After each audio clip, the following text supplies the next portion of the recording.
On December 1st, Moscow declared that Pokrovsk was no more. The announcement was brief, confident, final. Russian state media repeated it in unison. The city had fallen, the resistance had collapsed, and Ukraine's defenses in Donetsk were supposedly breaking apart. But wars are not won by press releases, and far from the polished halls of the Kremlin, the streets of Pokrovsk were still echoing with gunfire, explosions, and the unmistakable sound of drones circling overhead. Because while Russia claimed victory, the city was still very much alive, and Russian soldiers were still dying there, in numbers the Kremlin would rather you never see. Pokrovsk is not a symbol that was chosen, it is one that was forged. Before the war, it was an industrial crossroads in eastern Ukraine's Donetsk region. Rail lines ran through it, workers passed through it, life moved quietly and predictably. Now, Pokrovsk is a fortress. It sits on ground that Vladimir Putin needs if his war is to move forward. Control Pokrovsk, and Russia gains leverage over the rest of Donetsk. Fail here, and the offensive slows, stalls, and begins to consume itself. For months, Russian commanders have believed that Pokrovsk would eventually fall, not because of superior tactics, but because of sheer weight. More troops, more assaults, more lives spent until resistance collapses. Ukraine, by contrast, does not have the luxury of volume. Instead,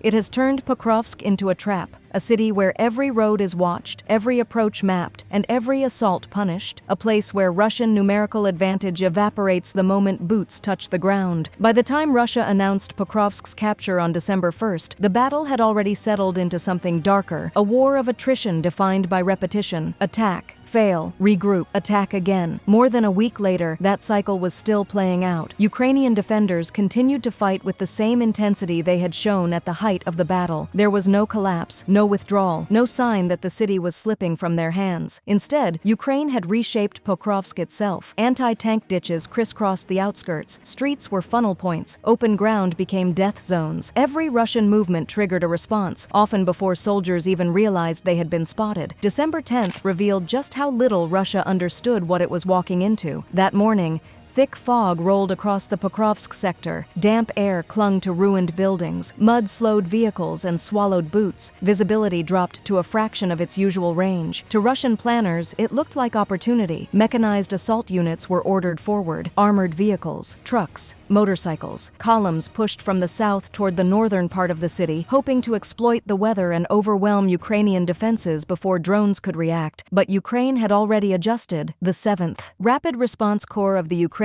air assault forces knew the assault was coming. Intelligence had done its work. Defensive lines were reinforced. Supporting units, artillery, drone operators, anti-armor teams were positioned and ready. As the lead Russian armored vehicle crept forward through the fog, a Ukrainian FPV drone was launched by operators from the 68th Separate Jaeger Brigade. It struck immediately. The vehicle burned where it stood, blocking the column behind it. In an instant, the entire assault unraveled. Ukrainian artillery opened fire. Drones flooded the sky. Russian troops scrambled for cover in ditches that had already claimed hundreds before them. What followed was not a battle. It was an execution. By the time the smoke cleared, the assault had been destroyed. The survivors were left hiding among wreckage, hunted relentlessly by drones and indirect fire. Ukraine's National Guard later confirmed what the footage showed. Even under foggy conditions, Russian forces had been detected, tracked, and eliminated. And this was only one assault among many. Across Pokrovsk, the same scenes repeat day after day. Russian commanders continue to order advances through terrain that Ukraine has already turned into killing fields. Drone footage released by elite Ukrainian units shows the aftermath in chilling detail. Bodies piled inside anti-tank ditches, motorcycles crushed beneath debris, soldiers lying exactly where they fell, meters apart, sometimes stacked atop one another. Some Russian soldiers try to crawl away, some freeze in place, some simply keep walking forward. And when one group is destroyed, Ukraine does not look away. Reconnaissance drones stay fixed on the same areas because experience has proven something horrifyingly consistent. Another group always follows. This attrition extends well beyond Pokrovsk itself. North of the city, near Dobropilya, Russia once believed it was close to a breakthrough that would unhinge Ukraine's defenses entirely. For a moment, analysts thought Ukraine might be stretched too thin to hold both fronts, but the breakthrough never came. Instead, Russia's advance stalled. Forces that once pushed forward now fight desperately just to hold what little ground they've taken. Hundreds of soldiers are fed into defensive lines daily, not to advance but to prevent Ukraine from reclaiming territory. The cost is staggering. Ukraine is often outnumbered 8-1 in this sector. Yet those numbers mean little when every movement is observed, every column targeted, and every mistake punished immediately. Even villages Russia claims to control remain contested. In Volodymyrivka, a village Moscow declared captured months earlier, the truth looks very different from the air. Drone footage reveals shattered buildings and collapsed walls, a landscape of rubble that Russian forces are supposedly holding. Through the debris, 2 Russian soldiers move cautiously, weapons raised, scanning shadows. They believe this ground is theirs. They are wrong. Hidden among the ruins, a lone Ukrainian paratrooper waits. He has been watching, listening, guided by live drone reconnaissance overhead. He knows exactly where the Russians are heading, and exactly when they will be close enough. When they step into range, he opens fire. The first soldier falls instantly. The second panics, scrambling for cover behind broken masonry. But escape is an illusion.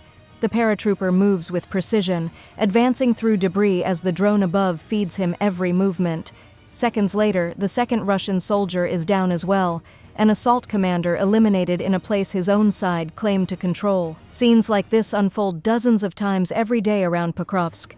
Small Ukrainian teams, often outnumbered, intercept Russian advances before they can form into anything dangerous, dismantling assaults one encounter at a time. Then, on December 11th, something unmistakable happened. Ukrainian assault troops from the Scylia regiment raised their flag in the very center of Pokrovsk. The footage spread instantly. There was no ambiguity, no propaganda spin, no denial possible. The city center was Ukrainian. With that single act, Ukraine shattered the last fragments of the Kremlin's narrative. Pokrovsk had not fallen. Russian control was incomplete, and the battle had shifted. Ukraine was no longer only holding the line. It was pushing back. Pokrovsk is no longer just a battle. It is a warning about the limits of brute force, about the cost of fighting a modern war with outdated thinking, about the danger of believing your own propaganda. Russia may still take Pokrovsk one day, but if it does, it may arrive hollowed out, drained of manpower, morale, and momentum. Every failed assault weakens not just the attack, but the ground Russia already occupies. For Ukraine, the equation is merciless but clear. Hold the line, bleed the enemy, and wait for the moment when defense becomes reclamation. For Vladimir Putin, there is no plan B. Only more bodies, more losses, more time bought at a price Russia may not be able to sustain. And in the streets, trenches, and ditches of Pokrovsk, that reality is already written. Not in speeches, but in silence after the drones depart. If you want to understand the growing cracks inside Russia's military, from disobedience to soldiers faking injuries to avoid being sent to Pokrovsk, watch our next video. And for clear, cinematic, in-depth coverage of the war as it truly unfolds, subscribe to the Military Minds.